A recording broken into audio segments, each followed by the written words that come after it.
बड़ी अच्छी एक खबर आई बांग्लादेश से, ऑफ ऑल द कंट्रीज, और मुझे कुछ खुशी भी हुई कि बांग्लादेश में एकदम से शिद्दत पसंदी की लहर आई थी और उसका रिएक्शन आया था।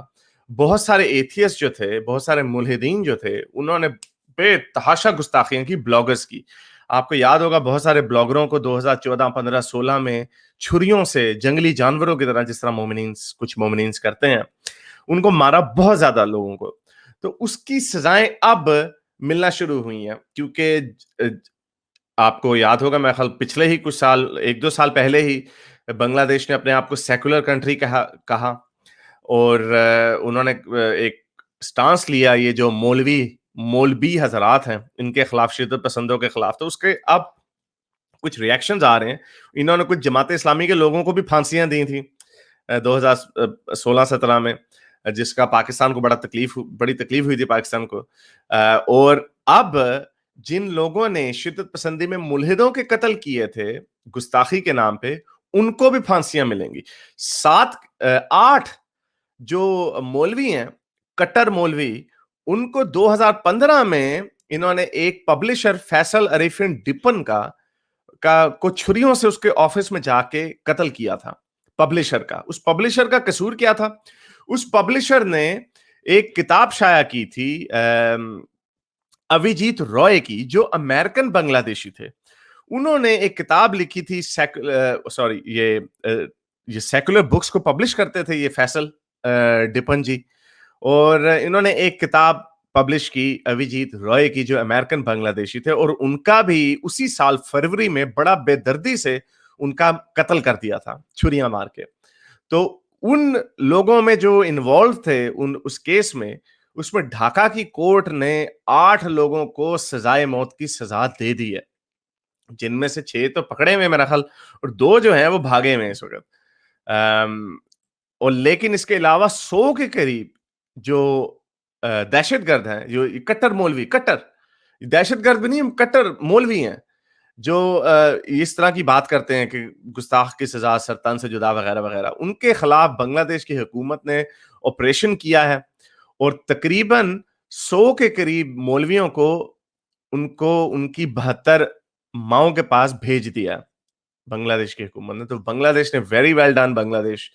और बांग्लादेश में ये 2013 से 2016 के दरमियान सेकुलर एक्टिविस्ट के और ब्लॉगर्स के खिलाफ एक बड़ा, एक जैसा मैंने आपको बताया, एक एक्शन लिया गया था ये मौलवियों की तरफ से, खुद तौर पे, विजिलेंटी तौर पे।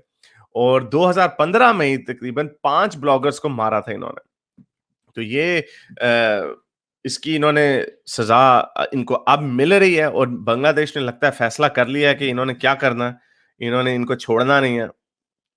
और those who killed a person for publishing books, ये जज ने कहा, और वो भी मुसलमान है, उन्होंने कहा कि जो लोग किताबें शाया करने पे लोगों को कत्ल कर देते हैं, वो बांग्लादेश की रियासत के यानी स्टेट के दुश्मन है। तो ये भी एक बड़ा अच्छा एक इन्होंने मैसेज दिया कि भाई आप किताब शाया करने पे ही आप मर्डर कर देंगे किसी का, तो मोमिनो बच जाओ।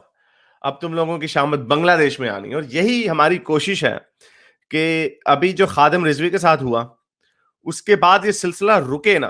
हमारी कोशिश है कि पाकिस्तान की भी जो रियासत है वो जागे, वो कहे कि हाँ भाई, हमने ये जो सांप पाले हुए थे, ये सांप अब आप सबको काटेंगे।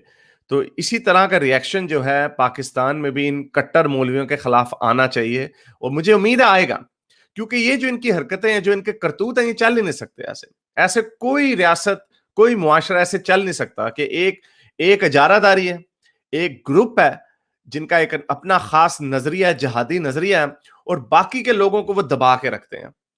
ये चाहे वो माइनॉरिटीज तो बेचारी सर उठा के नहीं जी सकती, उनकी लड़कियों को उठा के ले जाते हैं, उनके लड़कों को आमों के पेड़ों के साथ फांसियां दे देते हैं, उनको मारते पीटते हैं, जैसा कि अभी एक तबीथा गिल क्रिश्चियन नर्स के साथ इन्होंने किया। खादिम रिजवी के बेटे का मैं उस पर क्लिप सुन रहा था, वो कह रहा था कि वो औरतें तो पक्की मुसलमान भी नहीं थी जिन्होंने उसको मारा, उस क्रिश्चियन लड़की को, लेकिन उन्होंने कहा देखो, वाह वाह वाह, नामूस रसूल की मोहब्बत की खातिर देखो, वो कहती हैं कि हमारी नौकरी भी चली जाए तो कोई बात नहीं। तो ये इस तरह की शय देते हैं।